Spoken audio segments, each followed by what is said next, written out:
আল্লাহর নবী যখন দিনের দাওয়াত নিয়ে তায়েফের ময়দানে গেলেন, ডাক দিয়া কয়, ইয়া আইয়ুহান নাস কুলু লা ইলাহা ইল্লাল্লাহ তুফলিহুন। এ তায়েফের মানুষেরা শোনো শোনো, তোমরা সকলেই পড়ুন লা ইলাহা ইল্লাল্লাহ, তোমরা সকলেই কিন্তু কামিয়াব হয়ে যাওয়া। ও আমার ভাইরা, তায়েফের মানুষরা কিন্তু তারা উল্টা বুঝলো, আল্লাহ নবীর দাওয়াত তারা গ্রহণ করলো না। ভাইরা রে, পাল্টা তারা পাথর নিক্ষেপ করা শুরু করে দিল। মুরব্বী যারা ছিল এরা যুবকদেরকে লেলিয়ে দিল। আর যুবক ভাইরা, ওই যে দেখো পাগল দেখা যায়, ওই পাগলের শরীরে তোমরা পাথর নিক্ষেপ করতে থাকো। বাবাজিরা, আমাদের সমাজে আমরা দেখেছি ছোটবেলায় ছোট্ট ছোট্ট বাচ্চাগুলো বাটুলের মাধ্যমে পাখি মারে, মারে কি মারে না? বন জঙ্গলে ঘরে আর বাটুলের মাধ্যমে কিন্তু পাখি মারে।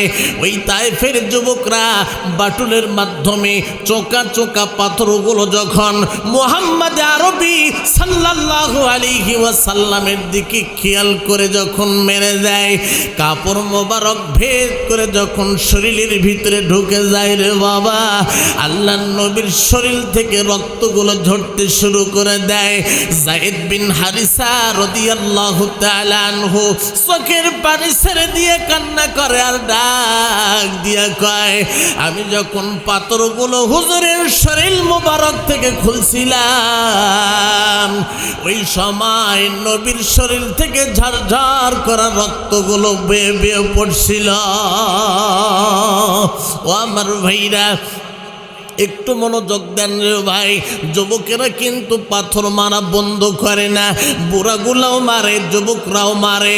এ বন্ধুরা আমার, ভালো ভালো পাথরগুলো খুঁজে খুঁজে ছোট ছোট বাচ্চাগুলো বাটুল দ্বারা পাখিকে মারার জন্য যেরকম ভাবে প্রস্তুতি নেয়, তায়েফের যুবকেরা চোকা চোকা পাথরগুলো খুঁজে খুঁজে বের করে নেয়।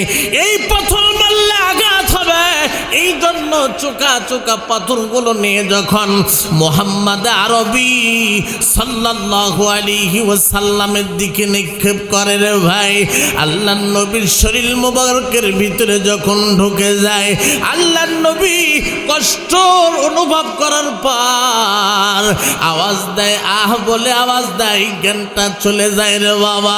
হযরত যায়েদ বিন হারিসা রাদিয়াল্লাহু তাআলা আনহু বলেন, আল্লাহর নবী পাথরের আঘাত খাওয়ার পর নবী একবার আর জ্ঞান হারায়, আরেকবার জ্ঞান ফিরে পায়, অর্থাৎ একবার হুঁশ আরেকবার বেহুশ রে বাবা। এমন তো অবস্থায় আমি যায়েদ বিন হারিসা এক একটা করে পাথরগুলো খুলতে থাকি। বাবাজি রে, আল্লাহ নবীর এই দৃশ্য দেখার পর নবী একবারে যখন ক্রন্দন করেছে ভাইরা আমার, তখন আল্লাহর আসমান পর্যন্ত ক্রন্দন করেছে, জমিন পর্যন্ত ক্রন্দন করেছে। জোরে কন্যা সুবহানাল্লাহ।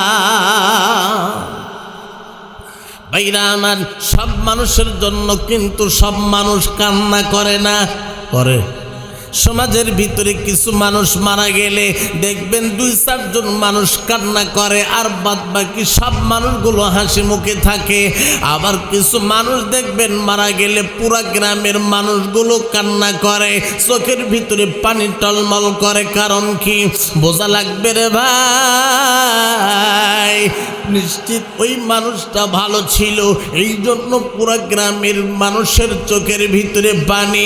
বন্ধুরে আমার, কিছু কিছু মানুষ মারা গেলে দেখবেন ইউনিয়ন শুদ্ধ সব মানুষের চোখের ভিতরে পানি টলমল করে। আর বাবাজিরা আমার, সারা বাংলার জমিন নয় রে বাবা, সারা পৃথিবীর ভিতরে মানুষগুলো ক্রন্দন করেছেন একটা মানুষের জন্য। উনি হলেন আল্লামা দিলওয়ার হোসেন সাইদি রহমাতুল্লাহি আলাইহির জন্য। কথা বলতে হবে, ঠিক না বেটে? সারা দেশের মানুষ নয়, সারা বিশ্বের মানুষ ক্রন্দন করেছে তার জন্য। কারণ কি? এরা আল্লাহওয়ালা ছিলেন। এরা কি ছিলেন? ভাইরা আমার, বাইজিদ বুস্তামি রহমতুল্লাহি আলাইহি দেখবেন ওনাদের জন্য আজও মানুষ ক্রন্দন করে। জুনাইদ বাগদাদী রহমতুল্লাহি আলাইহি ওনাদের জন্য আজও মানুষ ক্রন্দন করে। ওই বাগদাদ শহরের ভিতরে আর কি দামি দামি লোক ছিল না, তাদের নাম পর্যন্ত জানা নাই, আছে? তারা এত আল্লাহর কাছে মাহবুব, এত প্রিয়, আমলের মাধ্যমে তারা এত মাহবুব হয়ে গেছেন যে কিয়ামত পর্যন্ত মানুষের মুখে মুখে তাদের নাম থাকবে। সুবহানাল্লাহ বলেন। ভাইরা আমার, এই জন্য দুনিয়ার ভিতরে যদি আপনি আল্লাহওয়ালা হতে পারেন, দেখবেন আপনি যখন মারা যাবেন রে বাবা, আপনার সাথে সাথে হাজার হাজার নয় লক্ষ লক্ষ মানুষ আপনার জন্য ক্রন্দন করবে। রব্বুল আলামিনের কাছে যখন হাতটা তুলে চোখের পানি ছেড়ে দিবে রে বাবা, আল্লাহ রব্বুল আলামিন সকল মানুষের সুপারিশ কবুল করে আপনার জন্য জান্নাতের ফয়সালা করে দিবে। ভাইরা আমান, বলছিলাম আল্লাহর নবী পাথরের আঘাত খেয়ে কিন্তু একবার হুঁশ আরেকবার বেহোশ, এমন তো অবস্থায় নবী আমার কেঁদে দিয়েছেন। এই কান্না দেখে আসমান কান্দে, জমিন কান্দে। বাবারা আমার, আল্লাহ রব্বুল আলামিন আর সহ্য করতে পারলেন না, ডাক দিয়া কয় জিবরাইল যাও যাও, তাড়াতাড়ি যাও, আর দেরি করিও না। আমার হাবিব, আমার বন্ধু তাইফের ময়দানে একবার হুঁশ আরেকবার বেহুশ। জিবরিল আমিন যাও, আমার হাবিবকে তুমি সাহায্য করো, তাড়াতাড়ি যাও, দেরি করিও না। হযরত জিবরিল আমিন চলে আসলেন, ডাক দেয়া কই ইয়া রাসূলুল্লাহ, ইয়া হাবিবাল্লাহ, হুজুর আপনার কাছে আমরা চলে আসছি। আপনি চাইয়া দেখেন পাহাড়ে যেই সমস্ত ফেরেশতা নিযুক্ত, ওই সমস্ত ফেরেশতারা হাজির হয়ে গেছে। হুজুর একটা বার যদি আপনি অনুমতি দেন, পুরা তায়েফের মানুষদেরকে আমরা সমূলে ধ্বংস করে দিব। দয়ার নবী, মায়ার নবী চোখের পানি ছেড়ে দিয়ে কান্না করে আর ডাক দেয়া কয়, ভাই জিবরাইল, তাইফের মানুষরা আমাকে নবী হিসাবে চিনে না রে বাবা, চিনে নাই। আমাকে গাছে চিনছে, মাছে চিনছে, পাহাড়ে চিনছে, বন জঙ্গলের পশু পাখি চিনছে রে ভাই। তাইফের যুবকরা আমারে চিনে নাই, বিদায় আঘাত করছে। জিবরিল আমিন যাও, এদেরকে যদি তুমি ধ্বংস করে দাও, আমি নবী কার কাছে দিনের দাওয়াত দিব?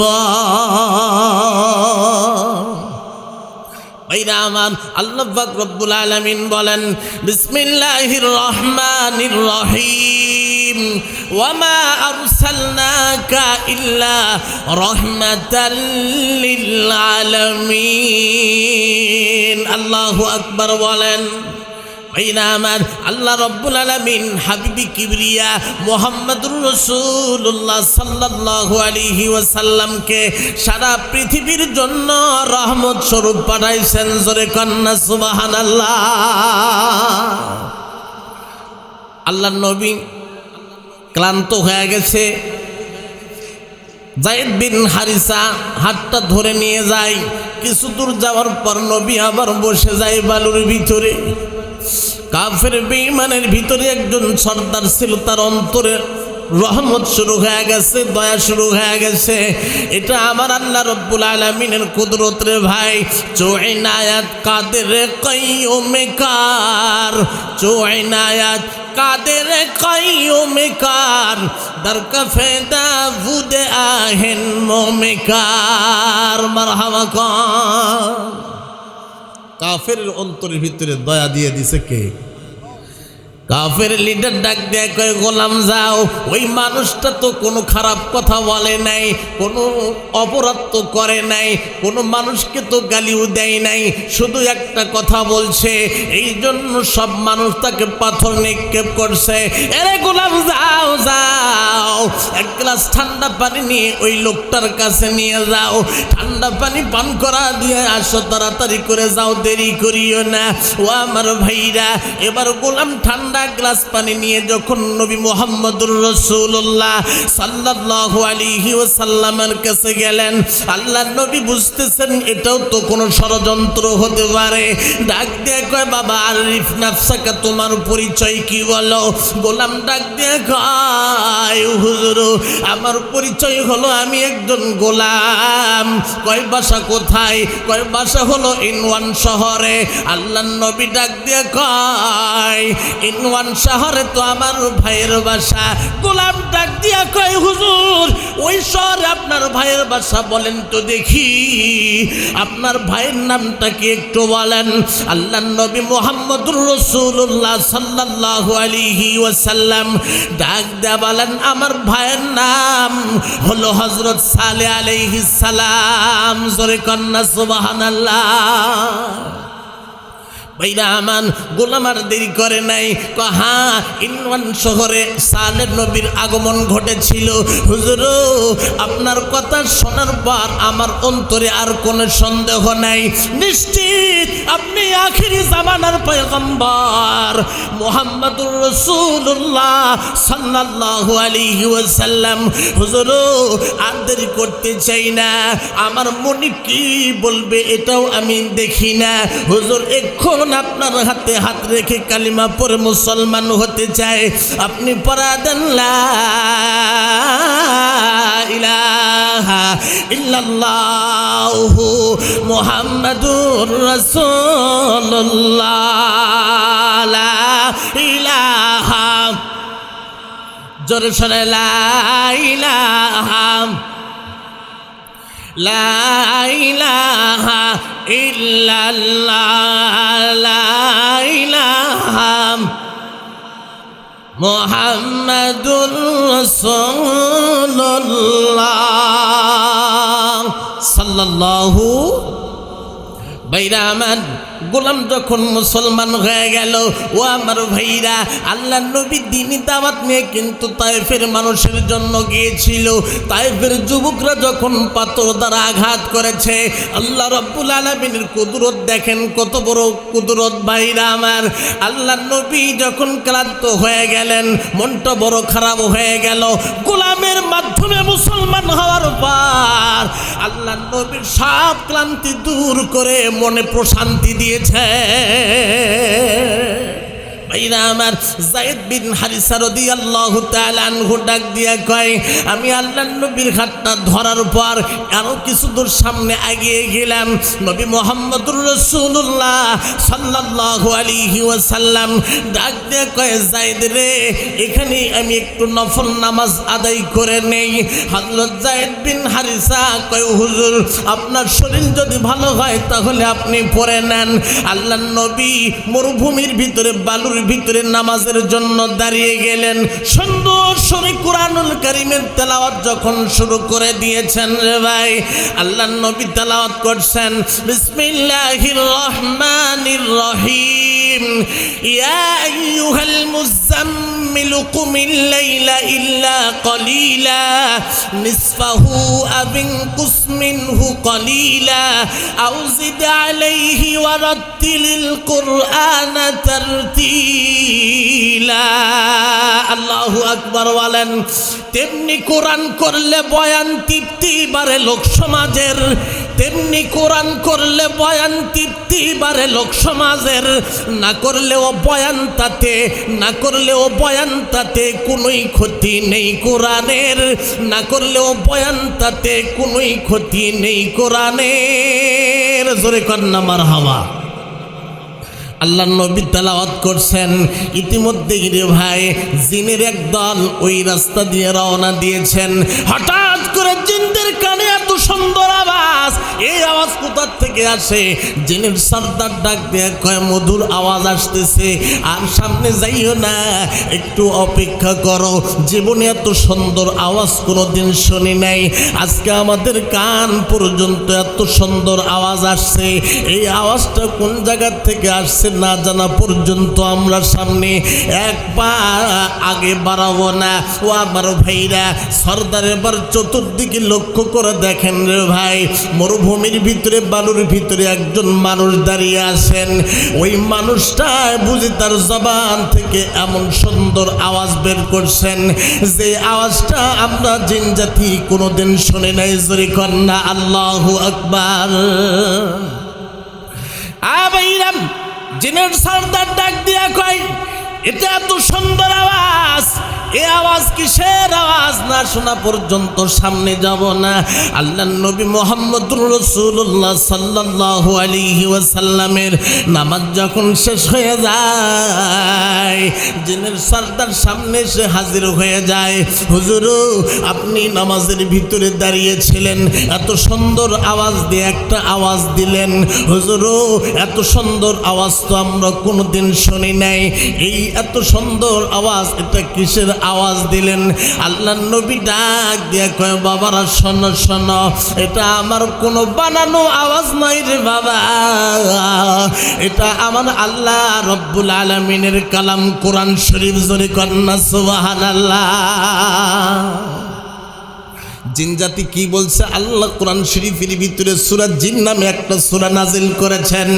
বিসমিল্লাহির রহমানির রহিম। কুল উহিয়া ইলাইয়া আন্নাহু ইসতামা'a নাফারুম মিনাল জিন্নি ফাকালু ইন্না সামি'না কুরআনান আজাবা। আল্লাহু আকবার বলেন। জিন জাতি ডাক দেখো, এত সুন্দর আওয়াজ, ইন্না সামি'না কুরআনান আজাবা, এটা আশ্চর্যজনক একটা আওয়াজ। এই আওয়াজ তো আমরা কোনোদিন শুনি নাই। ও আমার বন্ধুগণ, আল্লাহর নবী মুহাম্মদুর রাসূলুল্লাহ সাল্লাল্লাহু আলাইহি ওয়াসাল্লাম ডাক দিয়ে কয়, এটা হলো ঐশী গ্রন্থ, আমার আল্লাহ রব্বুল আলামিনের কালাম। জোরে কন্না সুবহানাল্লাহ। জিন জাতির সরদার ডাক দিয়া কয়, হুজুর, আমাদের কানে সর্বপ্রথম যে এত সুন্দর আওয়াজ আসলো, যেই আওয়াজটা আল্লাহ রব্বুল আলামিনের কালাম, আর আমরা শয়তানের পথে চলতে চাই না। এক্ষুনি আপনার হাতে হাত রেখে কালেমা পড়ে মুসলমান হতে চাই। আমার ভাইরা, তাইফের ময়দানে গেলেন নবী মুহাম্মদুর রাসূলুল্লাহ, দাওয়াতের জন্য গেলেন রে ভাই। তাইফের বুড়া থেকে শুরু করে যুবক পর্যন্ত আল্লাহর নবীকে লক্ষ্য করে পাথর মারছে।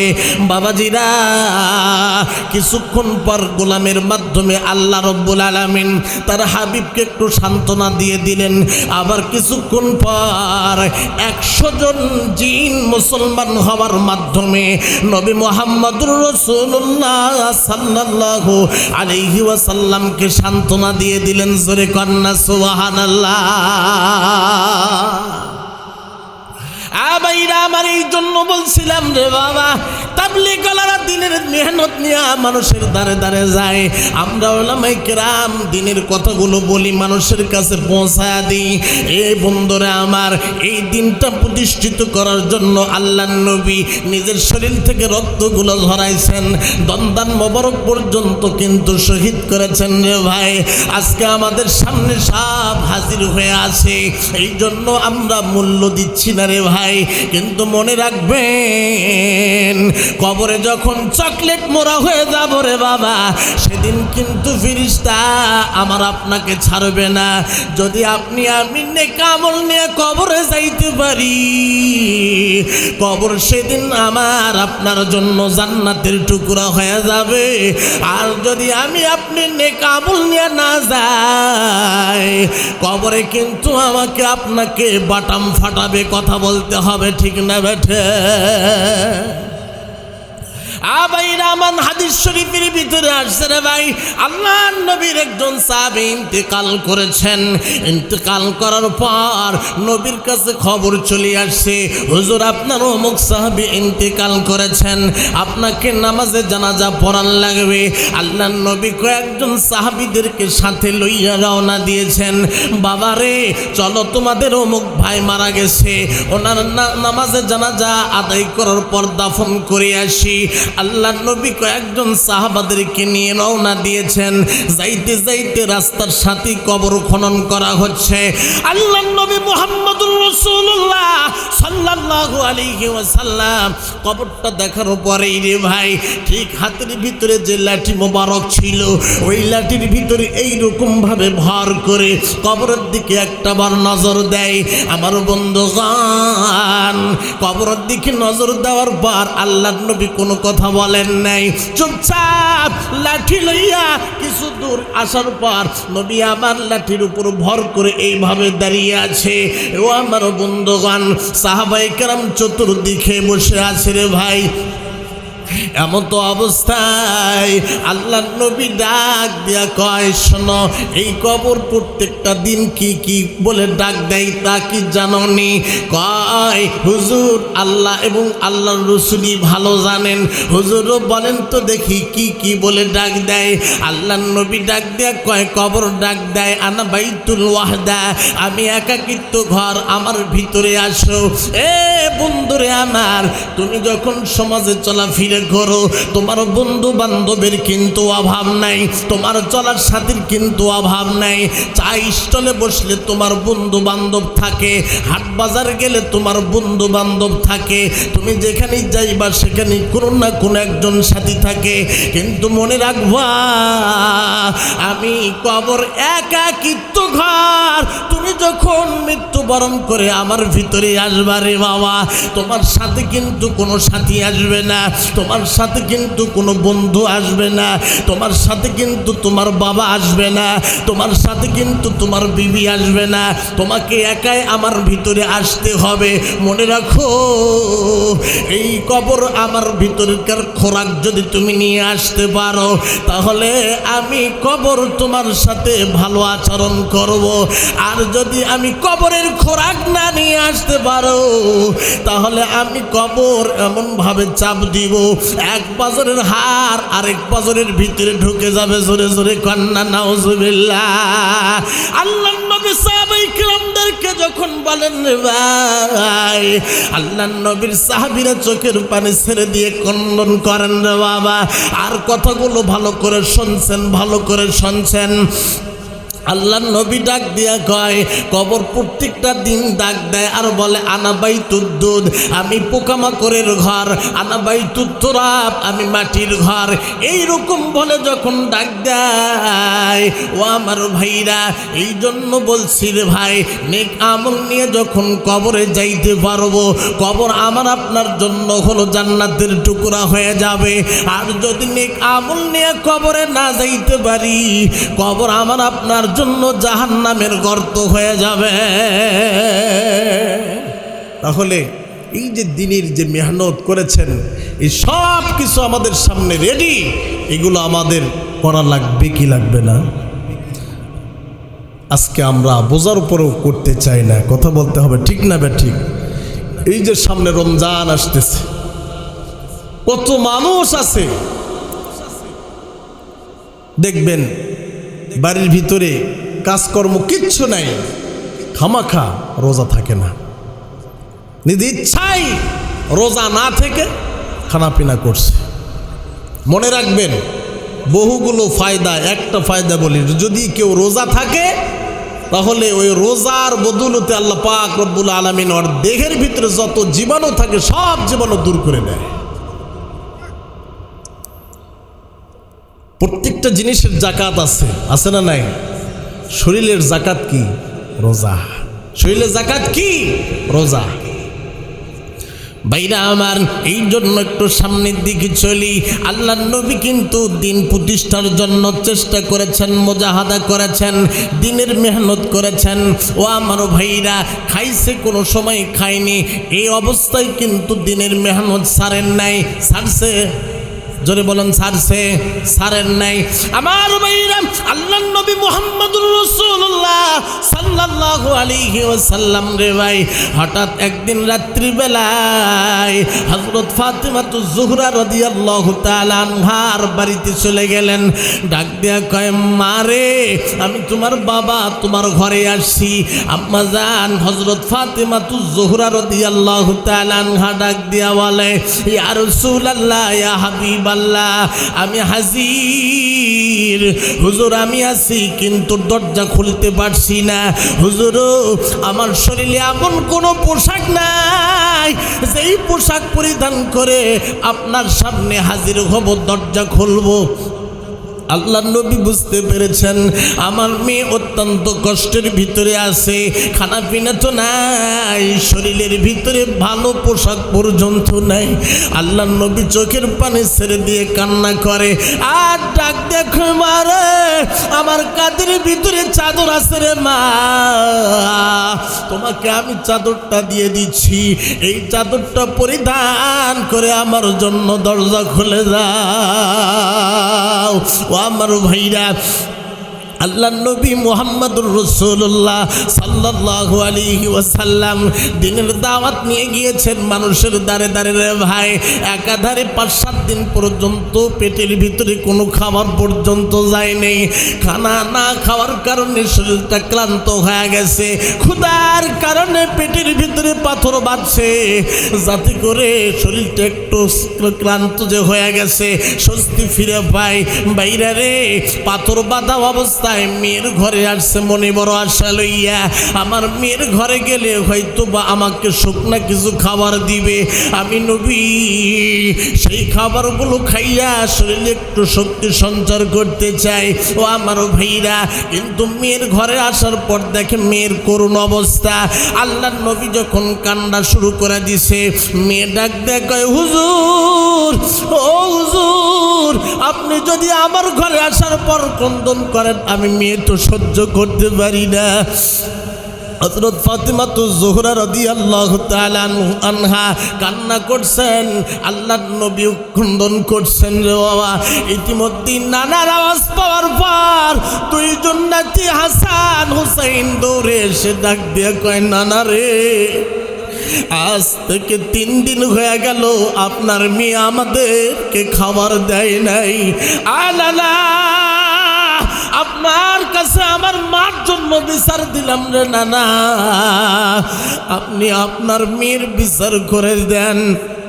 আল্লাহ নবী চোখের পানি আর আটকাইতে পারলেন না, তার কারণে এত বেশি ভালোবাসতেন নাতি হাসান হুসাইনকে রে ভাই। ও আমার বন্ধুগণ, হাসানকে ডাক দিয়ে হাসান, আয় রে নাতি আয়, আমার বুকে আয়। দুই নাতিকে এরকম ভাবে বুকের সাথে জড়ে নিয়ে ডাক দেখো, মা রে, 3 দিন হয়ে গেল তুমি কি আজ পর্যন্ত খানা তাদের কাছে দাও নাই? মা কান্না করে কিন্তু জবাব নাই। হাসান ডাক দেখে, নানাজি, যখন ক্ষুধা লাগে মার কাছে বলি, মা চুলার উপরে পাতিল উঠাইয়া ডাক দেখে, বাবা যাও খেলার জন্য বাহিরে যাও, আর কিছুক্ষণ পরে রান্না হয়ে যাবে, তুমি বাড়িতে আসবা, তোমাদের জন্য খানা দিয়ে দিব। আমরা 2 ভাই খেলাধুলা করার পর যখন বাড়ি ফিরে আসি, আসার পর দেখি চুলার উপরে এখনো পর্যন্ত পাতিল আছে। নানাজি যখন বলি, মা খানা দাও, খানা দাও, মা আমাদের 2 ভাইকে কোলের ভিতরে লইয়া ঘরের ভিতরে গিয়ে আমাদের ঘুমায়া দেয়। নানাজি 3 দিন পর্যন্ত পেটে কোনো খাবার যায় নাই, আপনার কাছে বিচার দিলাম, আপনি বিচার করেন। রহমাতুল্লিল আলামিন সহ্য করতে পারলেন না, ডাক দেখে, হাসান আরে হুসাইন, আমার দিকে তাকায়া দেখ, আমার দিকে তাকায়া দেখ রে নাতি। এই বলিয়ে পেটের কাপড় যখন উপর দিকে উঠাইছে, ডাক দেখায়, নাতি হাসান হুসাইন রে, আজ থেকে 1 সপ্তাহ পর্যন্ত আমার পেটে কোনো খাবার যায় নাই। আরে নাতি, চিন্তা করিস না, দেখি তোদের জন্য কোনো খাবারের ব্যবস্থা করতে পারি কিনা। ভাইরা আমার, আল্লাহ নবী মুহাম্মদুর রাসূলুল্লাহ সাল্লাল্লাহু আলাইহি ওয়াসাল্লাম বের হয়ে চলে গেলেন রে ভাই। যাওয়ার পর একজন ইহুদির সাথে সাক্ষাৎ হয়ে গেল। ডাক দেখো, ইহুদি ভাই, আপনার সাথে কিছু কথা বলতে চাই। ইহুদি ডাক দেখো, হুজুর কি বলবেন বলেন। আল্লাহ নবী ডাক দেখো, আপনার বাড়িতে কি কোনো কাজকর্ম আসেনি? ইহুদি ডাক দিয়া কয়, হ্যাঁ আছে, ওই যে আমার খেজুর বাগান দেখা যায়, ওই গাছগুলোর ভিতরে পানি দেওয়া লাগবে। আল্লাহর নবী ডাক দিয়া কয়, ইহুদি ভাই আপনার খেজুর গাছের ভিতরে পানি দিয়ে দিব, বিনিময়ে কিছু আপনি আমার খেজুর দিয়ে দিবেন। আল্লাহর নবীর নিয়ত, কাজ করার পর কিছু খেজুর দিলে খেজুরগুলো নিয়ে হাসান হুসাইন নাতির মুখে উঠায়া দিবে। জোরে কন্যা আল্লাহু আকবার, আরো জোরে বলুন আল্লাহু আকবার। ভাইরা আমার, আল্লাহর নবী কাজকর্ম করার জন্য চলে গেছেন ইহুদির বাড়িতে। আল্লাহর নবী ডাক দিয়া কয়, ভাইজান তাহলে কেমনি পানি দিব আপনি একটু বলেন। ইহুদি ডাক দেখো, ওই যে কূপ দেখা যায়, ওই কূপের ভিতরে বালতি আছে, রশ্মি আছে, ওই বালতির মাধ্যমে পানি উঠাইয়া আপনি খেজুর গাছের গোড়ায় গোড়ায় দেন। হুজুর, আপনার যখন সব গাছের গোড়ায় পানি দেওয়া হয়ে যাবে তখন আপনাকে বিনিময়ে কিছু খেজুর দিয়ে দিব রে ভাই। আল্লাহর নবী মুহাম্মদুর রাসূলুল্লাহ সাল্লাল্লাহু আলাইহি ওয়াসাল্লাম বালতি দিয়া পানি উঠায় আর খেজুর গাছের গোড়ায় গোড়ায় দেয়। কেবলমাত্র 4 বালতি পানি উঠাইয়া 4টা খেজুর গাছের গোড়ায় দিয়ে দিছে। 5 নাম্বার বালতি যখন কূপের ভিতরে নামায়া দিছে রে ভাই, ইতিমধ্যেই বালতির রশিটা ছিঁড়ে বালতি কূপের ভিতরে পড়ে গেছে। আল্লাহর নবী ডাক দেখো, রে মালিক, এই যে কঠিন অবস্থা, এর ভিতরে আমার এই বালতির রশিটা ছিঁড়ে গেল, আমি আমার এই ইহুদি ভাইয়ের কাছে কি জবাব দিব? আল্লাহর নবী কূপের উপরে বসা আছে। ইহুদি ভাবছেন হয়তো বা কাজ শেষ হয়ে গেছে। আমার বন্ধুগণ, আল্লাহর নবী কূপের উপরে বসা অবস্থায় ইহুদি যখন চলে আসছে, ডাক দেয়া কয়, ভাইজান কি ব্যাপার, খেজুরের গাছের গোড়ায় গোড়ায় কি পানি দেওয়া শেষ হয়ে গেছে নাকি? আল্লাহর নবী চুপচাপ কোনো কথা বলে না। যখন ইহুদি ভাই কাছে চলে আসছে রে ভাই, আল্লাহর নবী ডাক দেয়া কয়, ভাইজান কেবলমাত্র 4টা গাছের গোড়ায় পানি দিয়েছি, আর বালতির রশিটা ছিঁড়ে বালতি কূপের ভিতরে পড়ে গেছে, আমি বালতি উঠাইতে পারি নাই, গাছের গোড়াও পানি দিতে পারি নাই। ইহুদি আর দেরি করে নাই রে ভাই, দয়ার নবী মায়ার নবীর গালে একটা চাষ করে চর মারা দিল। চর মারার সাথে সাথে দয়ার নবী মায়ার নবী বন্ধুরে আমার গালের ভিতরে দাগ হয়ে গেল। আল্লাহর নবী হাতটা ধরলেন, ধরার পর ডাক দেখো, ইহুদি ভাই আপনার হাতে বুঝি ব্যথা পেয়েছেন? ও ইহুদি ভাই, আমি আমার অন্যের জন্য আপনি আমার গালে চর মেরেছেন, বিদায় আপনার হাতে হয়তো আঘাত লেগেছে, আমারে মাফ করে দিয়েন। ইহুদির অন্তর তো গলে গেছে রে ভাই, আমি তো তাকে চর মারলাম কিন্তু উনি আমার কাছে মাফ চাচ্ছেন, এমনটা কেন? আসলে উনি সাধারণ কোনো মানুষ নয়, উনি হলেন আখিরি জামানার সত্য পয়গম্বর। জোরে কন্যা সুবহানাল্লাহ। ও আমার ভাইরা, ইহুদি ভাই ডাক দিয়া কয়, হুজুর আর আপনাকে চিনতে আমার বাকি নাই, আপনি এই জামানার নবী জনাবে মুহাম্মদুর রাসূলুল্লাহ সাল্লাল্লাহু আলাইহি ওয়াসাল্লাম। আর দেরি নয়, এখন কালিমা পড়ে মুসলমান বানায় দিন। জোরে কন্যা সুবহানাল্লাহ। ইহুদি মুসলমান হয়ে যায়। মুসলমান হওয়ার পর বন্ধুরা আমার, এখনো পর্যন্ত নবী আমার কূপের উপরে বসা। আল্লাহর নবী ডাক দিয়ে কয়, মালিক বালতির রশি ছিঁড়ে কূপের ভিতরে পড়ে গেছে, আমি তো ইহুদি ভাইয়ের কাছে বেইজ্জতি হয়ে গেছি। মালিক তুমি ছাড়া তো আমার সাহায্যকারী কেউ নাই রে মালিক, তুমি আমার হেফাজত করো এবং আমাকে তুমি সাহায্য করো। সাক্ষাৎ রব্বুল আলামিন এই দৃশ্য দেখার পর সহ্য হলো না রে ভাই, জিবরিল আমিনকে ডাক দিয়ে কয়, জিবরিল আমিন যাও, তাড়াতাড়ি করে ওই কূপের ভিতরে যাও, আমার আমার নবী যখন হাতটা কূপের ভিতরে দিয়ে দিবে রে ভাই, দেরি করবা না, তাড়াতাড়ি করে বালতি আমার নবীর হাত মোবারকে দিয়ে দিবে। জোরে কন্যা সুবহানাল্লাহ। ও আমার বন্ধুগণ, আল্লাহর নবীর কাছে জিবরিল আমিন যখন চলে আসছে, আল্লাহর নবী ইহুদির সামনে রে ভাই হাত এইরকম ভাবে কূপের ভিতরে দিয়া দিছে, সাত সাত বালতিটা উপরে চলে আসছে। আল্লাহর নবীর হাত মোবারকের ভিতরে যখন বালতি দেখা যায়, ইহুদি পায়ে পড়ে গেছে, ইয়া রাসূলুল্লাহ, ইয়া হাবিবাল্লাহ, হুজুর আপনার শরীরে আমি আঘাত করেছি, আপনার চেহারা মোবারকে আমি আঘাত করেছি, অন্যায় করেছি হুজুর, আপনি মেহেরবানি করে আমারে মাফ করে দিয়েন।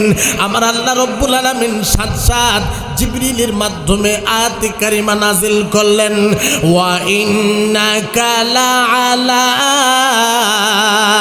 খুলুকিন আযীম। আল্লাহু আকবার বলেন। আল্লাহ নবীকে আল্লাহ রব্বুল আলামিন সুমহান চরিত্র দান করেছেন। যেই নবী কষ্ট পাওয়ার পর শুধু দোয়া দিতে জানে, মাফ করে দিতে জানে, বদদোয়া করতে জানে না, উনি হলেন রহমাতুল লিল আলামিন। জোরে জোরে কন্যা সুবহানাল্লাহ। আমার ভাইরা, এই জন্য বলতে চাই, এই দিনের নবী, মায়ের নবী, রহমাতুল লিল আলামিন জনাবে মুহাম্মদুর রাসূলুল্লাহ সাল্লাল্লাহু আলাইহি ওয়াসাল্লাম এই দিন প্রতিষ্ঠার জন্য কত কষ্ট করেছেন, পেটে পাথর বাঁধছেন রে ভাই, ইহুদির বাড়িতে কাজকর্ম করেছেন, ইহুদির হাতের চর খেয়েছেন রে ভাই, দন্দন মোবারক শহীদ করেছেন রে ভাই। আজকে আমাদের সামনে সব কিছু রেডি হয়ে আছে, আমরা কিন্তু গ্রহণ করতে পারছি না।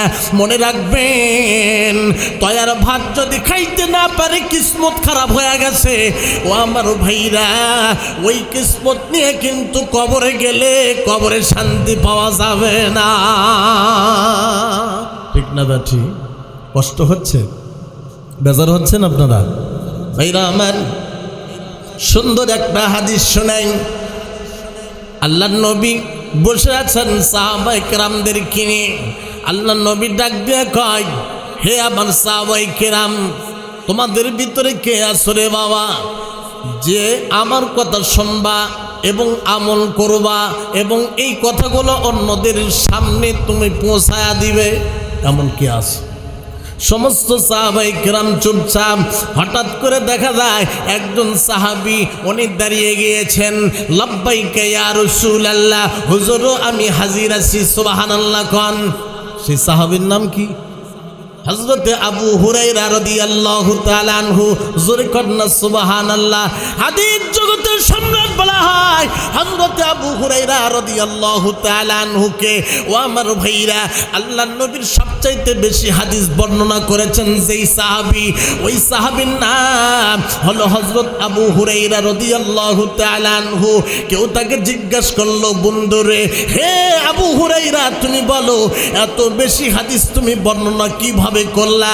আবু হুরায়রা রাদিয়াল্লাহু তাআলা আনহু ডাক দেওয়ালেন, বন্ধুরা রে, শোনো শোনো, কোন সাহাবী মাঠে ঘাটে যায়, ব্যবসা বাণিজ্যের জন্য যায়, কিন্তু আমি আবু হুরায়রা যেদিন থেকে কালিমা পড়ে মুসলমান হয়ে গেছি রে ভাই, ওই দিন থেকে নবীর দরবারে পড়ে থাকি, কোনো কাজের জন্য বাহিরে যাই না। জোরে কন্যা আল্লাহু আকবার। আবু হুরায়রা ডাক দিয়া কয়, আল্লাহর নবী খায় তো আমিও খাই, আল্লাহর নবী যদি না খায় আমিও খাই না, এইভাবে নবীর দরবারে পড়ে থাকি। ও আমার বন্ধুগণ, আবু হুরায়রা ডাক দিয়া কয়, হুজুর আমি আছি, সব সময় আপনার কথা শুনব এবং নিজে আমল করব এবং এই কথাগুলো মানুষের কাছে পৌঁছায়া দিব। আল্লাহর নবী তখন ঠিক এইভাবে হাত ধরলেন আবু হুরায়রা রাদিয়াল্লাহু তাআলা আনহুর, ঠিক এইভাবে হাত ধরলেন। ডাক দিয়ে কয়, আবু হুরায়রা, এক নাম্বার ইত্তাকিল মাহারিম, শোনো, সব ধরনের হারামকে তুমি পরহেজ করবা, সব ধরনের হারামকে তুমি বর্জন করবা। কথার হারাম, কাজের হারাম এবং উপার্জনের হারাম। আছে না নাই? জোরে বলেন, আছে না নাই? সুদের কারবার আছে না নাই? আপনাদের এলাকায় নাই, আমাদের এলাকায় আছে। ভাইরা আমান, কাজকর্মের হারাম আছে, কথার ভিতরে হারাম আছে, উপার্জনের ভিতরে হারাম আছে।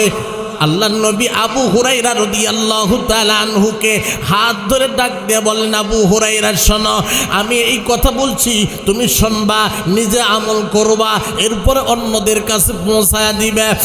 1 নাম্বার, সমস্ত হারাম কাজকে তুমি বর্জন করবা। এই উপদেশ কি শুধু আবু হুরায়রার জন্য না আমাদের জন্য? কথা বলতে হবে, আমাদের জন্য না আবু হুরায়রার জন্য? তাহলে হারাম আমরা করব না ছাড়ব? কি বলেন দেখেন, আবু হুরায়রা শোনো, সব ধরনের হারাম যখন তুমি ছেড়ে দিবা, এই জমিনের ভিতরে শ্রেষ্ঠ আবেদ এবং সবচাইতে তুমি বড় একজন ওলি হয়ে যাওয়া। সুবহানাল্লাহ বলেন। 2 নম্বর ভাই, অর্জ বিমা কাসাম আল্লাহ, আল্লাহ পাক রব্বুল আলামিন তোমার জন্য যেই বন্টন করে দিয়েছেন, আবু হুরায়রা শোনো, সেই বন্টনের উপরে তুমি খুশি থাকবা। ও আমার বন্ধুগণ, রিজিকের ফয়সালা আমার আল্লাহ রব্বুল আলামিন করেছেন কি করেন নাই? ফান্তাশিরু ফিল আরদ ওয়াবতাগু মিন ফাযলিল্লাহ। ও আমার ভাইরা, আল্লাহ পাক রব্বুল আলামিন নামাজের জন্য হুকুম করেছেন। নামাজ পড়ার পর আপনি জমিনে ছড়িয়ে পড়েন রে ভাই, রিজিক তালাশ করার জন্য বেরিয়ে যান। আপনি রিক্সা চালান আর যে কোনো কাজকর্মের জন্য বেরিয়ে যান। আল্লাহ রব্বুল আলামিনের কাছে উত্তম রিজিকের জন্য অন্বেষণ করেন, চান। আল্লাহ রব্বুল আলামিন আপনার জন্য উত্তম রিজিকের ফয়সালা করে দিবে। জোরে কন্যা সুবহানাল্লাহ।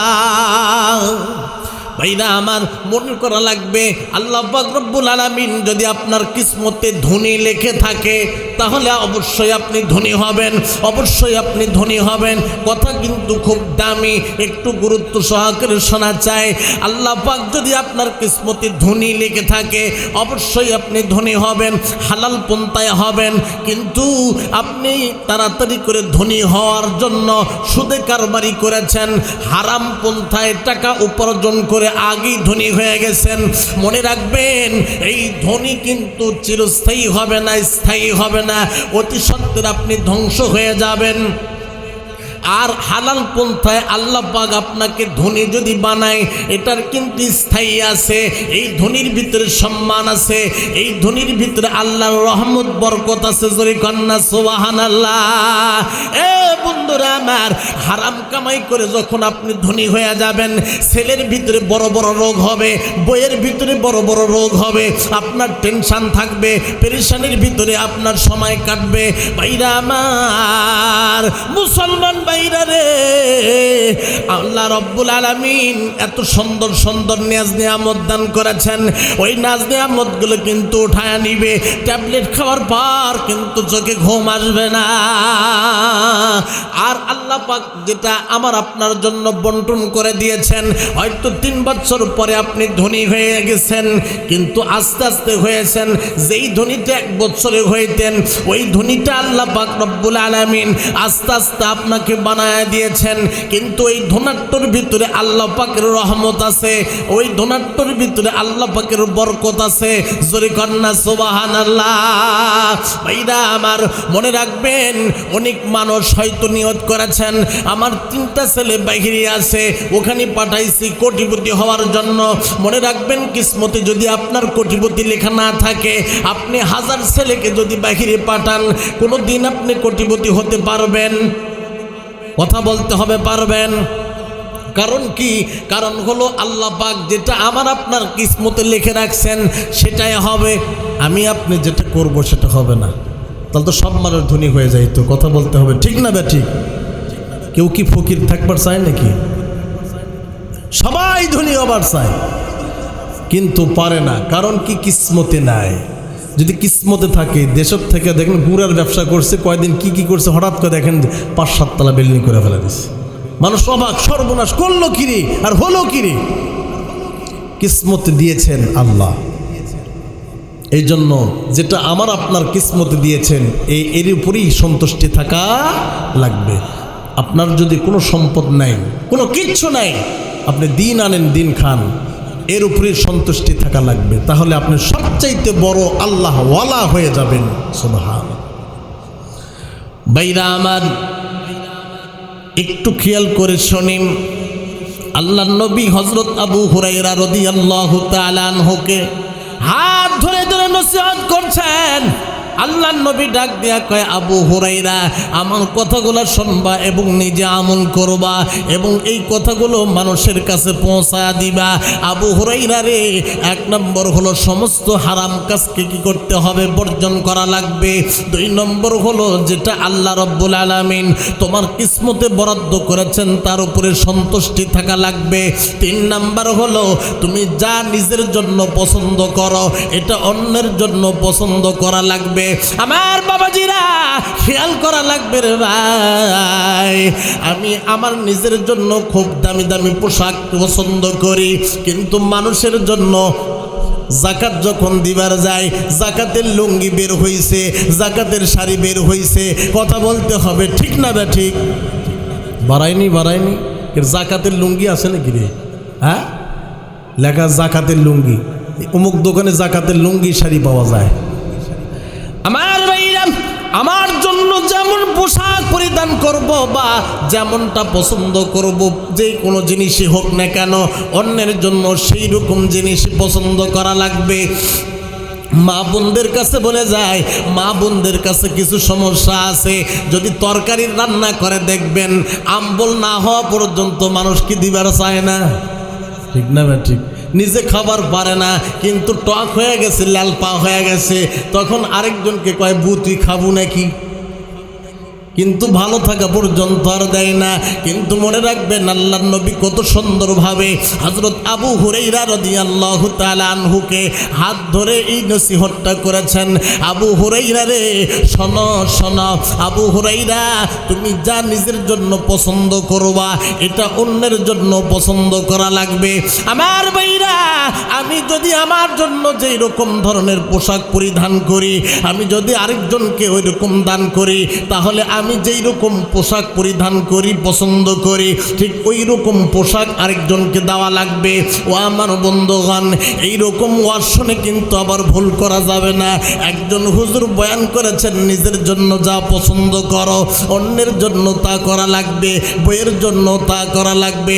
নিজে হাজার হাজার টাকা দামের পোশাক পরেন, স্ত্রীর জন্য কিন্তু ফাতরা ফাতরা কাপড় নিয়ে আসেন, এমনটা যেন না হয়। যুবক বয়ান শুনেছেন, কিন্তু বয়ানটা কোন কাজে লাগান লাগবে এইটা বুঝতে পারে নাই।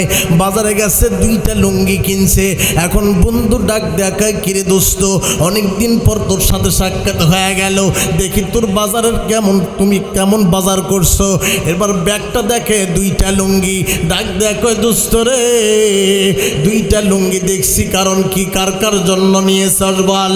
এবার বন্ধু ডাক দেখায়, কেন, গতকাল ওয়াজ হলো, হুজুর বলছে তুমি নিজে যা পরবা তোমার বউকেও তা পরাবা, এই জন্য 2টা লুঙ্গি নিয়েছি, একটা আমি পরবো আর আরেকটা আমার বউরে দিব।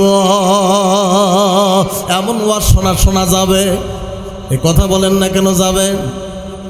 আল্লাহর নবী আবু হুরায়রা রাদিয়াল্লাহু তাআলা আনহুকে ডাক দিয়া কয়, আবু হুরায়রা, তুমি নিজের জন্য যা পছন্দ করবা অন্যের জন্য তা করবা। ও আমার বন্ধুগণ, এখান থেকে মনে রাখবেন রে ভাই, আপনি যদি কিছু কিছু ভালো জিনিস আছে খাইতে পছন্দ করেন, আরেকজনকে যদি আপনি খাইতে দেন ওই রকম জিনিসটা দেওয়া লাগবে। আপনি যেই রকম পোশাক পরিধান করতে পছন্দ করেন, আরেকজনকে যখন দিবেন ওই রকম দামি পোশাকই দিবেন। অর্থাৎ আপনি ভালো পরবেন, আরেকজনকে খারাপ দিবেন। এটা আল্লাহর নবী মুহাম্মদুর রাসূলুল্লাহ সাল্লাল্লাহু আলাইহি ওয়াসাল্লাম নিষেধ করেছেন। ও আমার ভাইরা, 4 নাম্বার হলো আল্লাহর নবী হযরত আবু হুরায়রা রাদিয়াল্লাহু তাআলা আনহুকে ডাক দেয়া কয়, আবু হুরায়রা রে, তুমি বেশি হাসবা না, বেশি হাসবা না, কম হাসবা, তবে হাসি বন্ধ করা যাবে না, হাসবা কিন্তু স্বাভাবিক হাসি হাসবা। ও আমার ভাইরা, হাসি হলো 3 প্রকার, জোরে বলুন কয় প্রকার? 1 নম্বর হলো তাবাসসুম, 2 নম্বর হলো দিহ, 3 নম্বর হলো কাহকা। ভাইরা, তাবাসসুম মানে মুস্কি হাসি, এটা হলো সুন্নতি হাসি। যেরকমভাবে আল্লাহর নবী মুহাম্মদ আরবি সাল্লাল্লাহু আলাইহি ওয়াসাল্লাম হাসছেন রে বাবা, আপনি যদি মুস্কি হাসি দিতে পারেন নবীর সুন্নত আদায় হয়ে যাবে। এই ফিতনা ফাসাদের সময় যদি আমি আপনি একটা সুন্নতকে জিন্দা করতে পারি, আমার আপনার আমল নামায় 100 গলা কাটা শহীদের নেক লিখে দিবে। জোরে কন্না সুবহানাল্লাহ। ভাইরা আমার, 2 নম্বর হলো দিহকুন, অর্থাৎ হলো স্বাভাবিক হাসি। 3 নম্বর হলো কাহকা, যেটা উচ্চ আওয়াজে হাসি। ও আমার বন্ধুগণ, এইরকমভাবে আল্লাহর নবী ডাক দিয়ে বলছেন, শোনো আবু হুরায়রা, তুমি হাসবা কিন্তু স্বাভাবিক হাসি হাসবা, কাহকা তুমি উচ্চ আওয়াজে হাসবা না। আল্লাহ রব্বুল আলামিন বলেন, ফালইয়াদহাকু কলিলাম ওয়ালইয়াবকু কাসীরা। আল্লাহ রব্বুল আলামিন বলেন, কম কি করবা? হাসবা। বেশি কি করবা? কাঁদবা। কারণ কি? যদি বেশি ক্রন্দন করো আল্লাহ রব্বুল আলামিন খুশি হইয়া যায়।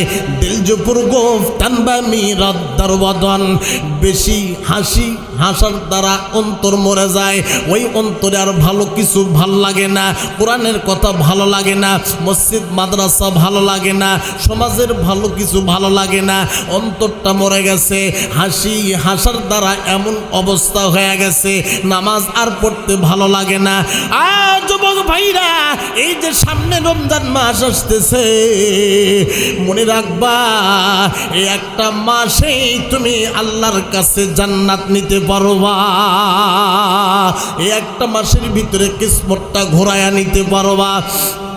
যুবক ভাইরা রে, একটু কথাগুলো মনোযোগ সহকারে শোনা চাই।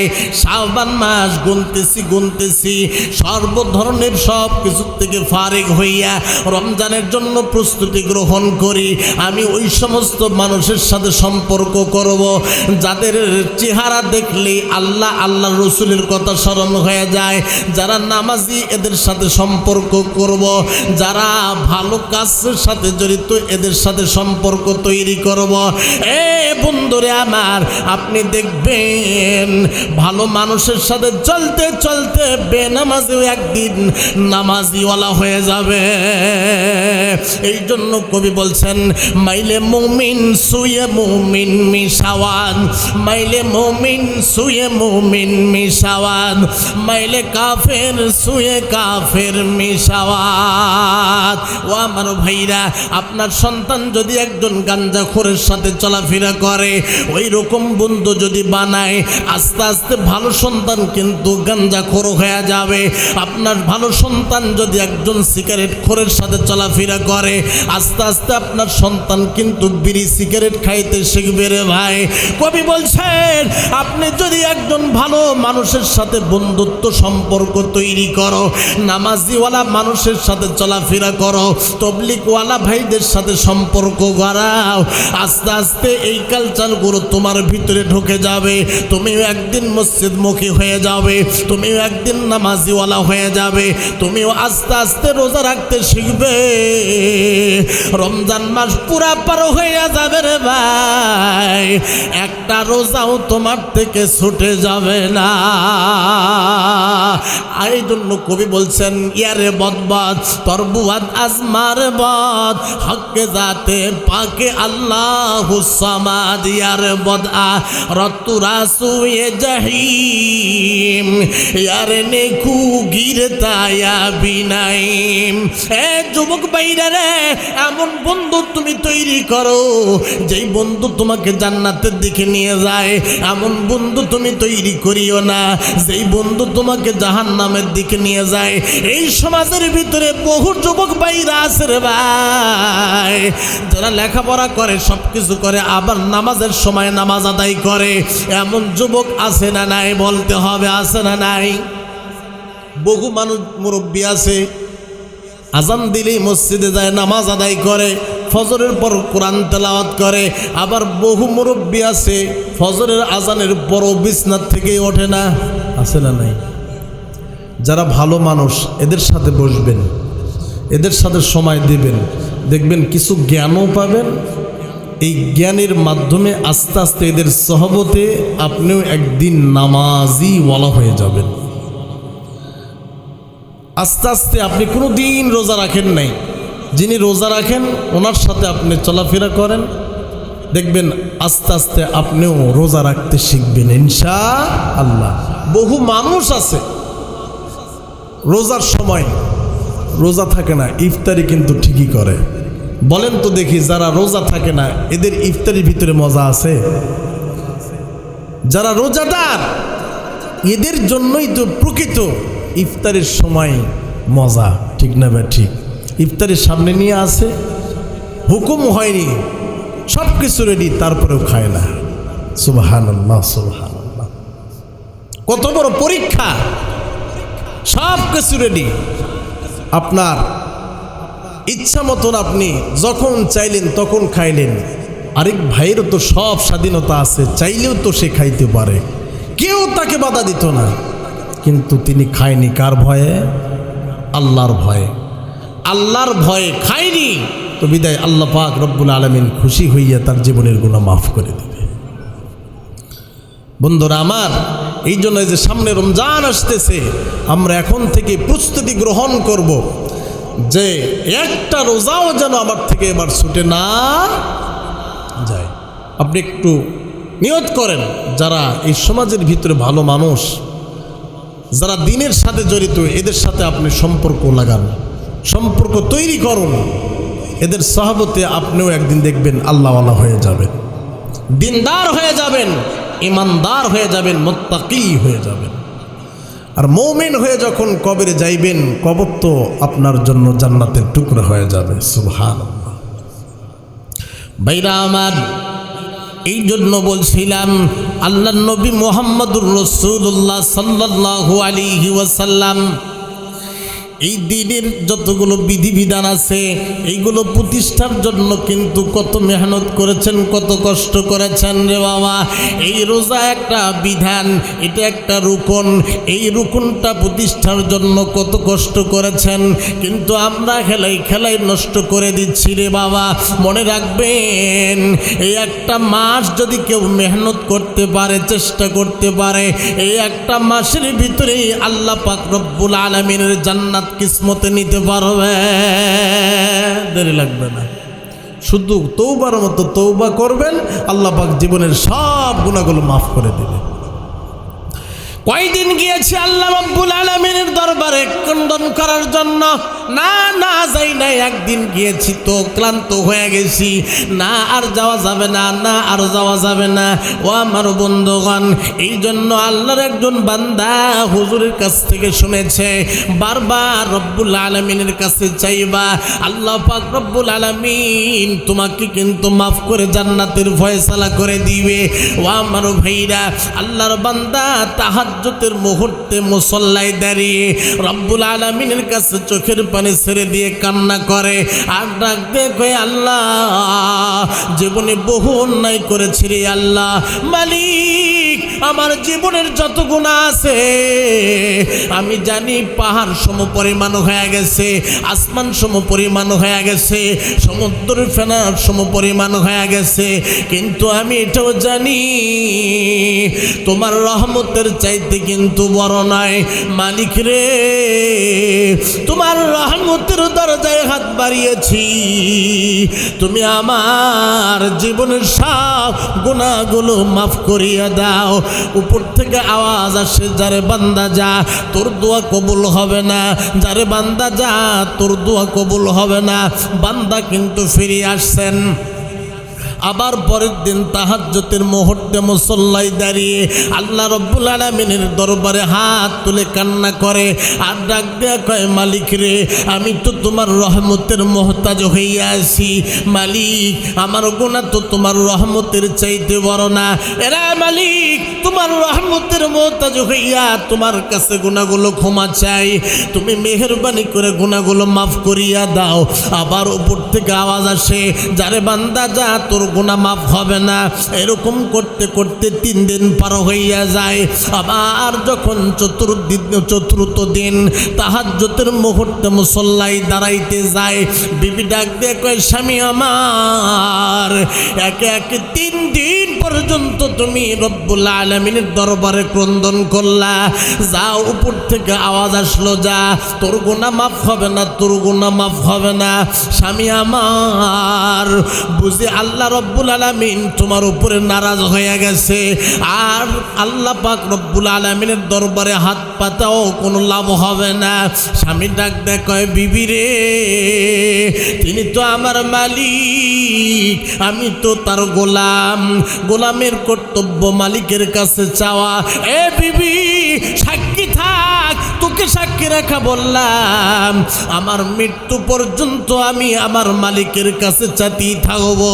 এতে আমার মালিক ক্ষমা করবে কিনা এটা আমার দেখার বিষয় নয়, আমি আমার গোলামের পরিচয় দিয়ে যাব। জোরে কন্যা সুবহানাল্লাহ। ও আমার ভাইরা, এবার আল্লাহর বান্দা যখন আল্লাহ রব্বুল আলামিনের কাছে দোয়া করলেন, আল্লাহ রব্বুল আলামিন উপর থেকে আওয়াজ দেয়, যারে বান্দা যা, আমি আল্লাহর রহমত থেকে যখন তুই নিরাশ হইস নাই, আমি আল্লাহ রব্বুল আলামিন গফফার নামের ওসিলায় তোর জীবনের সব গুনাহগুলো মাফ করে দিলাম। ভাইরা আমার, এ বাবাজিরা আমার, যুবক ভাইরা আমার, পায়ে হাত রেখে বলছি রে ভাই, রমজান মাস সামনে পেয়ে যাচ্ছ। এই রমজান মাস যখন আসবে রে ভাই, এই রমজান মাসে আসার পর রব্বুল আলামিনের কাছে খাঁটি তওবা করবা। মনে রাখবা, জীবনে যা কিছু করছো পরিবর্তন হওয়ার সময় চলে আসছে। অতীতের দিকে তাকানো যাবে না, বর্তমানে তুমি ফিরে আসো। এখন থেকে তুমি তওবা করে পরিবর্তন হয়ে যাও, তোমার জীবনটা সুন্দর করে তুমি সাজাও। আগামী দিনের ভিতরে দেখবা ইসলামের পতাকা যুবকদের হাতে থাকবে ইনশাআল্লাহ। লিল্লাহে তাকবীর। ঘুম ধরতেছে? জোরে আওয়াজ দেওয়া যাবে? নারায়ে তাকবীর, নারায়ে তাকবীর। আল কোরআনের আলো, আল কোরআনের আলো। লিল্লাহে তাকবীর। ভাইরা আমার, যাদের ঘুম ধরতেছে কথাগুলো খুব মনোযোগ সহকারে শোনেন, ঘুম চলে যাবে ইনশাআল্লাহ। কারণ রহমত তো বর্ষিত হচ্ছে, ঠিক না বে ঠিক? এই যে ঘুম আসতেই পারে, ঘুম আসতেই পারে, রহমত সকিনাত নাজিল হচ্ছে, সুবহানাল্লাহ।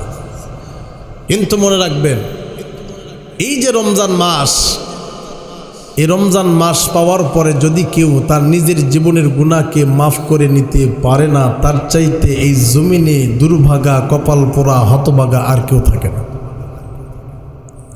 কেউ থাকে না। কত নাজ নিয়ামত আল্লাহ পাক রব্বুল আলামিন আমার আপনার জন্য দিয়েছেন। একটা বার যদি চিন্তা করি, আদনার থেকে আদনা একটা নাজ নিয়ামত নিয়ে যদি চিন্তা করি, এই চিন্তা করে কোনোদিন আমরা শেষ করতে পারবো? কিন্তু এই যে রমজান মাস আসবে, বিশেষ করে যুবক ভাইদের কাছে বলতেছি, ভাইরা আমার, তোমার মতো কত যুবক রাস্তায় অ্যাক্সিডেন্ট হয়ে পড়ে আছে, ঠিক না ভাই ঠিক? তোমার মতো কত যুবক, ছোট্ট মানুষ বড় বড় রোগে আক্রান্ত হয়ে হসপিটালের বেডে পড়ে আছে। তোমার কত সাথী আজকে কবরের ভিতরে আছে, কবরের উপরে বাতাসে ধুলা উঠছে, খবর নাই। বাবাজিরা আমার, আপনার বন্ধু, আপনার সাথী কত ক্ষমতাওয়ালা, কত টাকাওয়ালা আজকে কবরের ভিতরে আছে না নাই? ওদের কবরের উপরে যে বাতাসে ধুলা উঠছে, ওদের কি কোন খবর আছে? বলতে হবে খবর আছে? কোনো খবর নাই। আমার আপনারও থাকবে না, আমার আপনারও থাকবে না।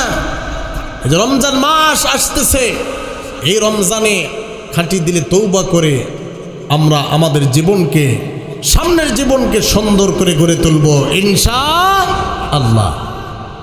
কিন্তু যুবকদের যে একটা ব্যারাম আছে, সমস্যা এক জায়গায়, বড় মোবাইল, ঠিক না বা ঠিক? এই মোবাইলই তো সমাজ ধ্বংস করছে। এই মোবাইলই শেষ করছে সব।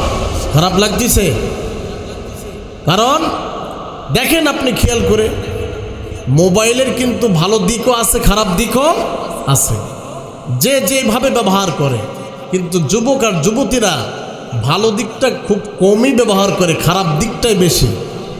আজকে আপনি আশা করছেন আপনার ছেলেকে ভালো লেখাপড়া করাবেন, ভালো কিছু শিক্ষা দিবেন, কিন্তু ওই ছেলে ওই মেয়ে মোবাইলে নেশায় পড়ে বিভিন্ন রকমের সমস্যায় পড়ে মাথার জেহেন নষ্ট করছে, লেখাপড়া নষ্ট করছে। আপনার মেয়ের জীবন নষ্ট হয়ে যাচ্ছে, ছেলের জীবন নষ্ট হয়ে যাচ্ছে। কথা বলতে হবে, ঠিক না ঠিক? ভাইরা আমার, এই মোবাইলের কারণে, মোবাইলে যতগুলো গেম আছে, ক্যাসিনো, যত ধরনের গেম আছে, আপনার ছেলে হাজার হাজার টাকা ঋণ পর্যন্ত করতেছে, আপনার খবর নেই। কদিন আগে একটা দেখলাম যুবক মারা গেছে।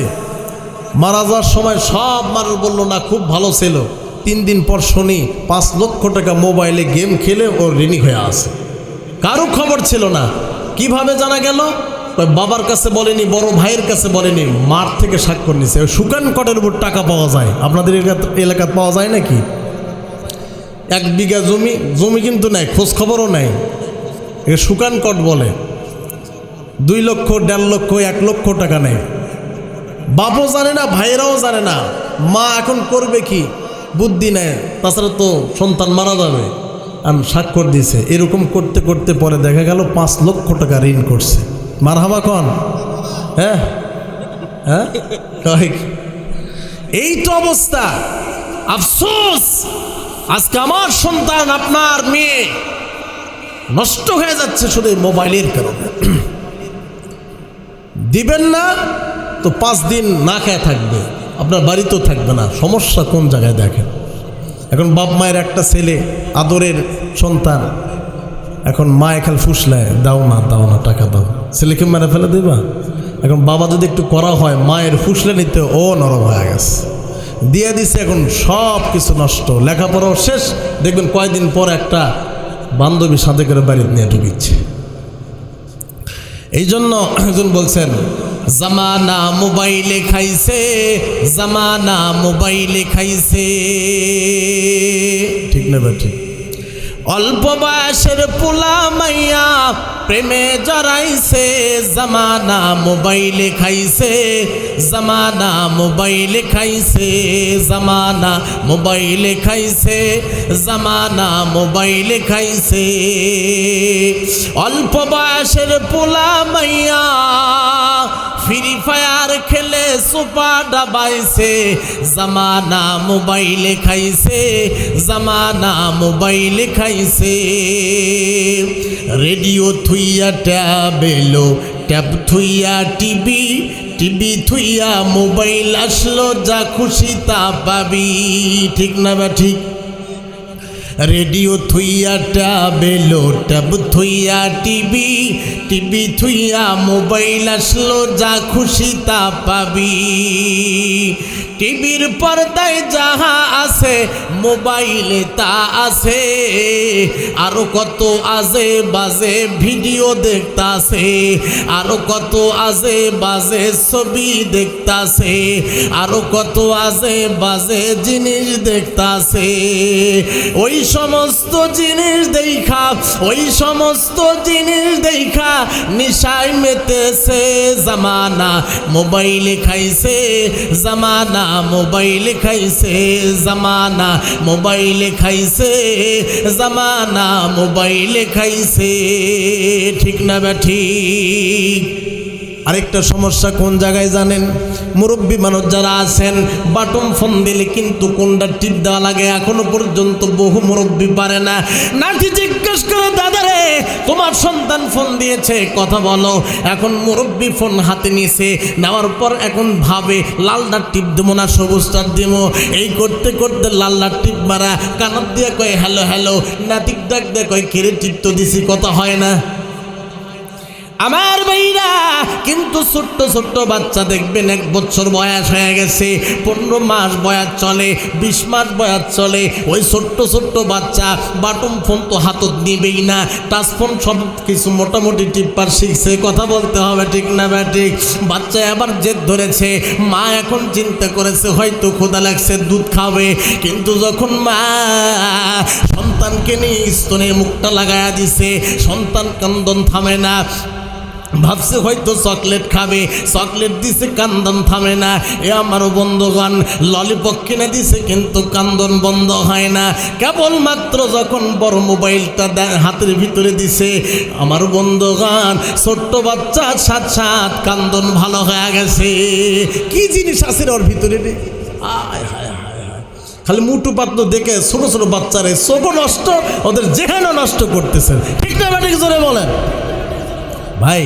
এ রোগ আমাকে ভিতরে আছে, আমি হুজুরের বেটারাও দেখে রে ভাই, সারান যায় না, সারান যায় না। রাতের ভিতরে দেখবেন যদি না দেখ কান ভাই এমন যে ধরবে সারানই যায় না, বাপ বেটা গন্ডগোল শুরু হয়ে ভাই। এই যে অবস্থা আসলে হাসির খোরাক নয়, এগুলোর এমন অবস্থা। কিছু দূর লেখাপড়া করতে জেদ ধরে যে এটা পর্যন্ত গেলাম বড় মোবাইল নিয়ে দেওয়া লাগবে, কারণ বুদ্ধি তো নেই, লেখাপড়া এমন অবস্থা। স্কুল বলেন মাদ্রাসা বলেন সব দিকে একই সমস্যা, ছোট ছোট মেয়েদের হাতে ফোন।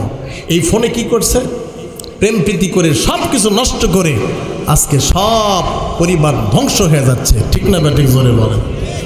এগুলোর থেকে আল্লাহ পাক আমাদের সকলকে হেফাজত করুন, সকলে বলি আল্লাহুম্মা আমিন। ভাইরা আমার, এই জন্য বলছিলাম সামনে রমজান মাস আসতেছে, আমাদের প্রস্তুতি গ্রহণ করতে হবে, তওবা করতে হবে। আগামী জীবন আমি সুন্দর করে সাজাবো, যাতে করে আমি মুত্তাকি হয়ে কবরে যাইতে পারি ইনশাআল্লাহ। ভাইরা আমার, একটু সামনের দিকে চলি রে ভাই। আল্লাহ নবীর সাহাবীরা নবীকে কত মহব্বত করতেন, ভালোবাসতেন। ও আমার বন্ধুগণ, হযরত বেলাল রাদিয়াল্লাহু তাআলা আনহু, আল্লাহ নবী যখন ইন্তেকাল করলেন রে ভাই, হযরত বেলাল মাটির ভিতরে পড়ে হামাগুড়ি দিয়ে কান্না করে আর ডাক দিয়ে কয়, আর মদিনার লোকেরা শোনো, যেই জমিনের ভিতরে আল্লাহ নবী নাই, ওই মদিনার জমিনে আমি বেলাল থাকতে চাই না। বাবাজি রে, মনোযোগ দিয়ে শুনবেন। আল্লাহ নবীর প্রিয় সাহাবী হযরত আবু বকর সিদ্দিক রাদিয়াল্লাহু তাআলা আনহু ডাক দিয়ে কয়, বেলাল কি ব্যাপার, তুমি এত পাগল হয়ে গেছো কেন? এ বেলাল, এত পাগল হয়ে গেছো কেন বলো? হযরত বেলাল ডাক দিয়ে কয়, আল্লাহ নবী যেখানেই যাইতেন সেখানেই আমি বেলাল আগে যাইতাম, আমি ছিলাম রাহবার, রাস্তা পরিষ্কার করতাম, আমি বেলাল সামনে যাইতাম, নবী আমার পিছনে পিছনে যাইতো। আজকে আমি বেলাল রাস্তা দিয়ে হাঁটবো, নবী নাই, আমার পিছনে পিছনে কে হাঁটবে? আমার পিছনে যখন নবী যাইতো আমার মনে খুশি লাগতো, আমি সুন্দরভাবে ফ্রেশ মনে রাস্তাগুলো পরিষ্কার করতাম। আজকে আমি আর মনে কোনো শান্তি নাই, আমি বেলাল মদিনার জমিনে থাকতে চাই না, আমি হিজরত করে অন্য দেশে চলে যাব। সব সাহাবায়ে কেরাম পরামর্শ করলেন বেলালকে থামানো যায় কিনা, কিন্তু হযরত বেলালকে থামানো গেল না। হযরত বেলাল তিনি চলে গেলেন রে ভাই, সিরিয়ার ভিতরে চলে গেলেন। ও আমার বন্ধুগণ, 6 মাস পর্যন্ত হযরত বেলাল একাধারে ক্রন্দন করতেছেন আমার নবীর জন্য, আমার নবীর জন্য। ও আমার বন্ধুগণ, হযরত বেলাল রাদিয়াল্লাহু তাআলা আনহু হাবশী গোলাম ছিলেন, কালো মানুষ ছিলেন রে ভাই, দেখতে সুন্দর ছিল না। ও আমার বন্ধুগণ, সমাজে তার সম্মান ছিল না, কিন্তু দিলটা ভালো হওয়ার কারণে আল্লাহ রব্বুল আলামিনের কাছে এত তার সম্মান, এত তার দাম, এত তার ইজ্জত। রব্বুল আলামিন হাসরের ময়দানে হযরত বেলালের হাত ধরে জান্নাতে নিয়ে যাবে, জোরে কান্না সুবহানাল্লাহ। আমার ভাইরা, ও বন্ধুরা আমার, আজকে হযরত বেলালের মতো আপনার দিলটাকেও ফ্রেশ বানান রে ভাই। আল্লাহ রব্বুল আলামিন আপনার মন মর্যাদা অনেক ঊর্ধ্বে উঠায়া দিবে। এই সমাজে আপনার কোনো এলাও নাই, সম্মান নাই, ইজ্জত নাই। কিন্তু মনে রাখবেন, আপনার চেহারা ভালো নাই, কোনো কিছুই ভালো নাই, লেখাপড়াও তেমন নাই, ও আমার বন্ধুগণ সম্পদও তেমন নাই। দিলটা যদি ভালো হয়, আল্লাহ রাব্বুল আলামিনের কাছে আপনার চাইতে ইজ্জত আর কারো বেশি হবে না। এই জন্য বেলাল হাবশির দিলটা আল্লাহ রাব্বুল আলামিনের কাছে এত ফ্রেশ ছিল, এত ফ্রেশ ছিল রে ভাই। হযরত বেলাল যখন আজান দিত, ওই আজানের ধ্বনি আরশে আযমে গিয়ে ধাক্কা লাগতো। জোরে কন্না সুবহানাল্লাহ। হঠাৎ আল্লাহর নবী একদিন হযরত বেলালকে বাদ দিয়ে অন্য সাহাবীর মাধ্যমে আজান দিয়েছেন। ও আমার বন্ধুগণ, জিবরিল আমিন হাজির হয়ে গেছে, ডাক দিয়ে কই, ইয়া রাসূলুল্লাহ, ইয়া হাবিবাল্লাহ, হুজুর আজকে আসরের নামাজের আজান তো হয় নাই। আল্লাহর নবী ডাক দেয়া কয়, ভাই জিবরাইল, কেন আজান তো হয়ে গেছে, নামাজও শেষ হয়ে গেছে, কেন তুমি এই কথা বলছো? আল্লাহর নবীর প্রশ্নের জবাবে জিবরিল আমিন বলেন, প্রত্যেক দিন হযরত বেলাল আজান দেয়, আজানের আওয়াজটা আরশে আযমে গিয়ে ধাক্কা লাগে। আজকে আসরের সময় আজানের আওয়াজটা আরশে আযমে গিয়ে ধাক্কা লাগে নাই। হুজুর এই জন্য আপনার কাছে আসছি। আল্লাহর নবী ডাক দেয়া কয়, ভাই জিবরাইল, আজকে বেলাল আজান দেয় নাই। কাফের বেঈমানগুলো আমাকে ঠাট্টা করে আর বলে মুসলমানের ভিতরে শিক্ষিত কোনো মানুষ নাই। ও আমার বন্ধুগণ, হযরত বেলাল হাবশী মানুষ ছিলেন রে ভাই, গোলাম মানুষ ছিলেন, সিন ভালোভাবে উচ্চারণ করতে পারতেন না।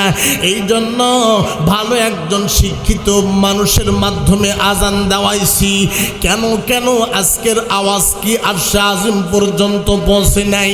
হযরত জিবরিল আমিন ডাক দিয়া কয়, হযরত বেলাল আজান দেয় নাই তো আজকের আজানের আওয়াজ আরশে আযমে যায় নাই। ও আমার বন্ধুগণ, আল্লাহর নবী ডাক দিয়া কয়, বেলাল রে আয়, আমার কাছে আয়। বেলাল তুই গোলাম হতে পারিস, তোর চেহারা ভালো না হতে পারে। এ বন্ধুরে আমার, কবি বলছেন, হুসনে সিরত গরনা বাসাদ, হুসনে সুরত হি চনিস, গোলাগার খুশবু নাদারত কাবিলে গুলজারে নিস। সুন্দর চেহারার কোনো দাম নাই, সুন্দর চেহারার কোনো দাম নাই। যদি সুন্দর চরিত্র না থাকে, সুন্দর চেহারার কোনো দাম নাই। সুন্দর চরিত্র যদি না থাকে, ও আমার বন্ধুগণ, যেই ফুলের গন্ধ নাই, ওই ফুল বাগানে থাকার যোগ্য নয়। হযরত বেলালকে ডাক দে, কয়, বেলাল রে আয়, আমার বুকে আয়। বেলাল, তুই আজান দিস নাই রে বেলাল, আজকে আজানের আওয়াজটা আরশে আযমে গিয়ে ধাক্কা লাগে নাই। ও আমার বন্ধুগণ, এই জন্য বেলাল কালো হতে পারে, সমাজে তার কোনো এলাও নাও হতে পারে, রব্বুল আলামিনের কাছে তার দিলটা এত ভালো ছিল, যেই দিলের কারণে রব্বুল আলামিন হাসরের ময়দানে কুদরতি হাত দ্বারা হযরত বিলালের হাত ধরে জান্নাতে নিয়ে যাবে। জোরে কন্না সুবহানাল্লাহ। বন্ধুরা আমার, ওই বেলাল আল্লাহর নবী ইন্তিকাল করার পর আর মদিনার জমিনে নাই, তিনি হিজরত করে চলে গেলেন সিরিয়ার জমিনে। যাওয়ার পর প্রত্যেক দিন কান্না করে আল্লাহর নবীর জন্য।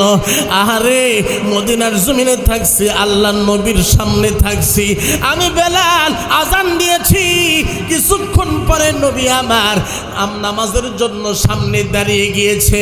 আমি বেলাল যখন ইকামত দিয়েছি, আল্লাহর নবী তখন ইমাম হয়ে দাঁড়িয়েছেন।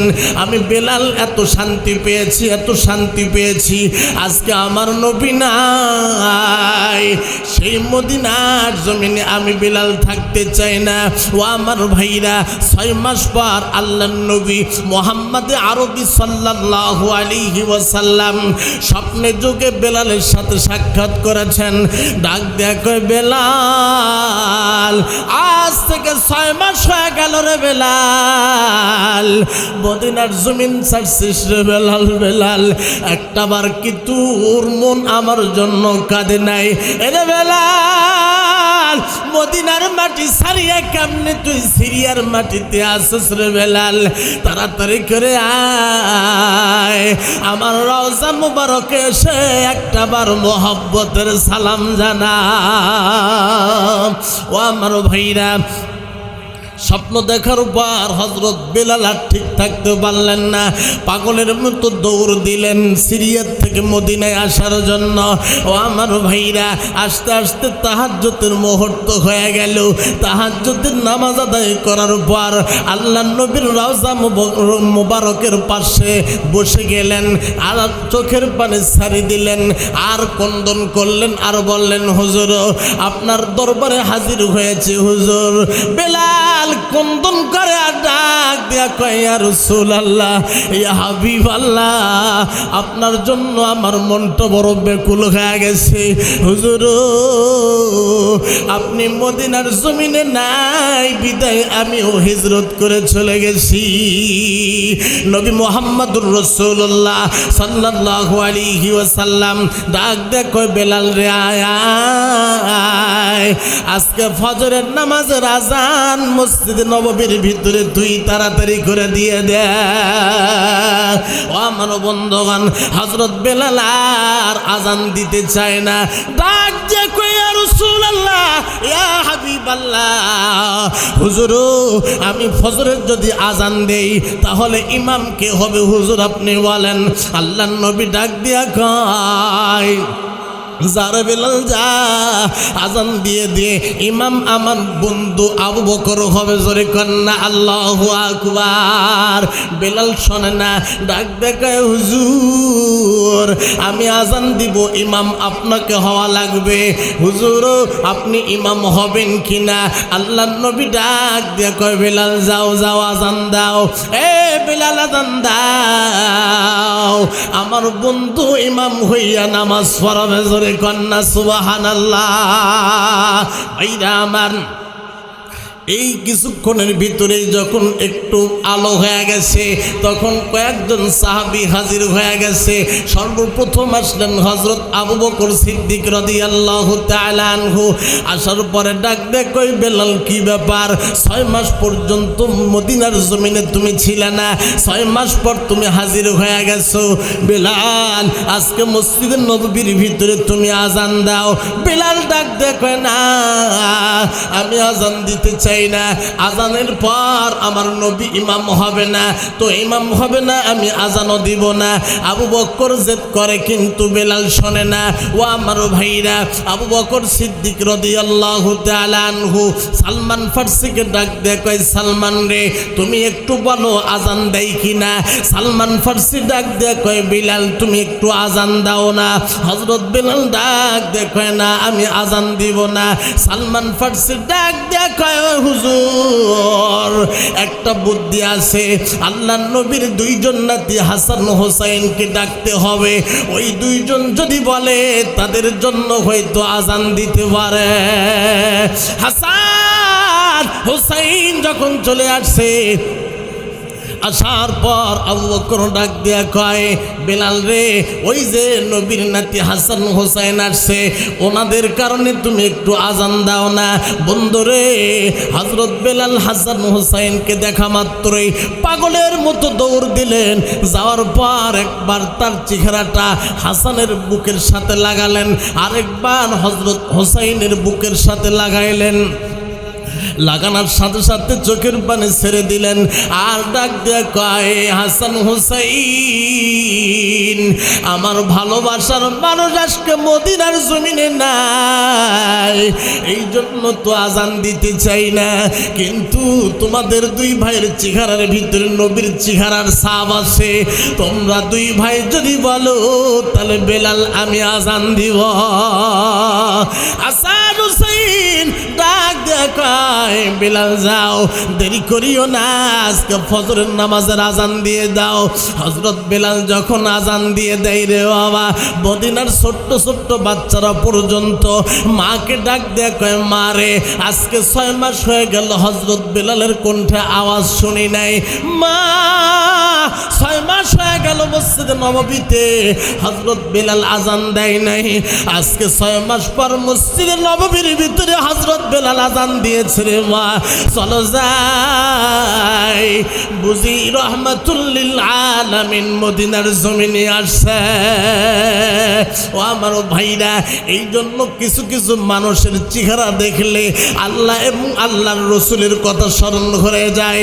এখন তো নবীর দরজা বন্ধ হয়ে গেছে, আল্লাহ ওয়ালাদের দরজা খোলা আছে রে ভাই। ওলিদের দরবারে যাবেন, সহবত নেবেন রে ভাই। মাইলে মুমিন সুয়ে মুমিন মিশাওয়াত, মাইলে কাফের সুয়ে কাফের মিশাওয়াত। ওলিদের দরবারে যাতায়াত করতে থাকবেন। 1 মাস যাবেন, 2 মাস যাবেন, 1 বছর যাবেন, 2 বছর যাবেন, মৃত্যু পর্যন্ত আল্লাহওয়ালাদের দরবারে যাতায়াত করবেন। দেখবেন আপনি আস্তে আস্তে সহবত উঠাইতে উঠাইতে, আমল করতে করতে আপনি একদিন আল্লাহর ওলি হয়ে যাবেন।